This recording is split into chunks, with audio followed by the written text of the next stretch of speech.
Hi, my name is Joseph Bennett. I'm going to be presenting on my process improvement project for Operations Management 655 through Grand Canyon University. So let's go ahead and get started. First thing that we needed to do was go through a problem analysis, determine what the actual issue is with the supply chain.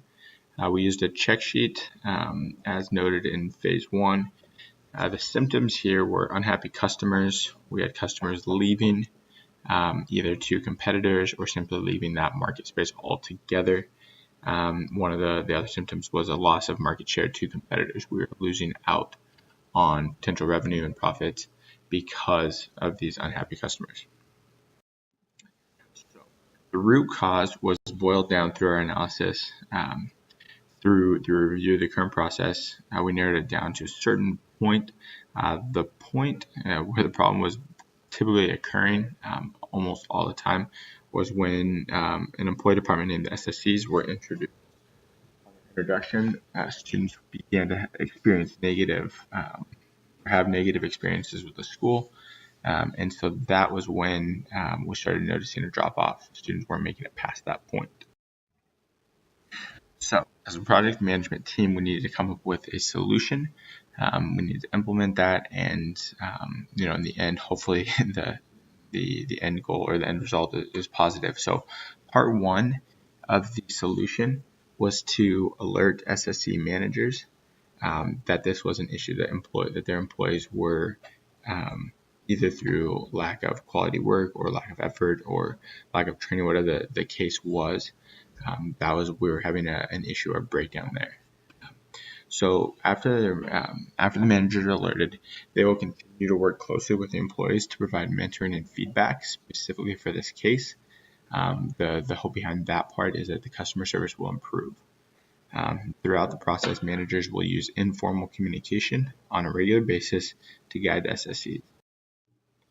Second part of the solution is myself and the project team will collaborate with the HR department to create a training to help the SSCs. As you'll notice on the timeline here, the project is set to roll out on February 1st. That gives about a week for the project team and HR to develop and implement this training. Training will be conducted on a weekly basis during work hours and will be supplemented by on-the-job training through the managers. A combination of increased mentoring and training is designed to help improve on weak areas, and the goal is that there would be an overall shift towards better results, happier students, happier customers. The timeline behind this is very important. The entirety of the project will be for 1 quarter. Starting on February 1st, that'll be the very first day, first steps taken. Managers are briefed and mentoring starts. On February 3rd, the first of the weekly trainings takes place. This will be a combination of HR, customer service, and operations all teaming up to make that happen. The first week will be led by the project team, just to kind of give them an update of what the reason for this is, what the expectations are. Then HR and customer service will take over from there. There will be bi-weekly monitoring, check-ins from project teams, myself and my team, and then we'll be using surveys as well, which we'll get into a little bit later in evaluations. Like I said previously, this runs for 1 quarter, problem reviewed, and success determined at the end. We'll talk about that a little more in evaluations. Communication throughout this process is going to take part on 2 different levels. There will be formal. Formal is geared more towards our higher interest, higher influence stakeholders. This is going to be our investors. It's going to be the president. Some students as well as some managers as well will have a bigger impact on this. A formal letter will be released to them personally, kind of outlining the issue and the steps being taken to solve the problem. On a more informal level, a letter will be published on our website geared towards stakeholders who have less interest and do not have a desire to be flooded with updates. Again, this information kind of placing the stakeholders was used through a stakeholder analysis, giving us a nice XY axis, letting us know where our stakeholders are falling and thus how to treat them with the communication.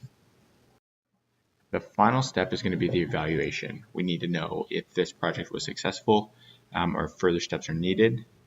Like I previously said, bi-weekly surveys will be offered to students or the customers in this case, who would be stakeholders, and this would be designed to help us determine progress throughout.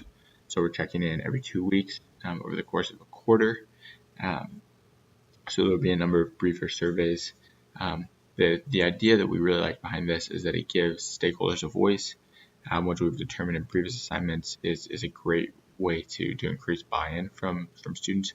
So students who maybe had a negative experience, as they get to kind of voice opinions and feel like this is heard, that creates a safer, more comfortable environment for them, thus increasing the buy-in, like I said.